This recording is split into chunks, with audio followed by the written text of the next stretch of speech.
Halo teman-teman yang belum tahu nama buah jeruju ini, namanya buah jeruju ya.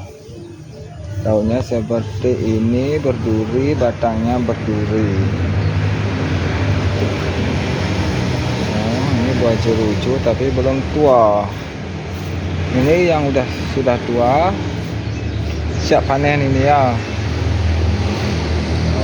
Ini bisa dipakai untuk mengobati penyakit bisul atau mencegah sakit bisul di kulit. Ini sebelum jadi buah dia tumbuh bunga dulu, bawahnya nanti menjadi buah.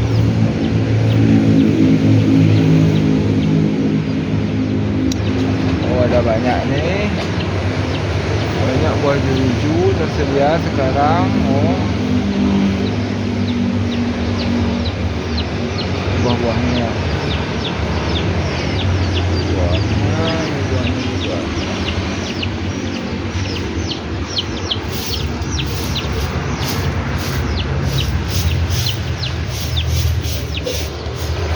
ini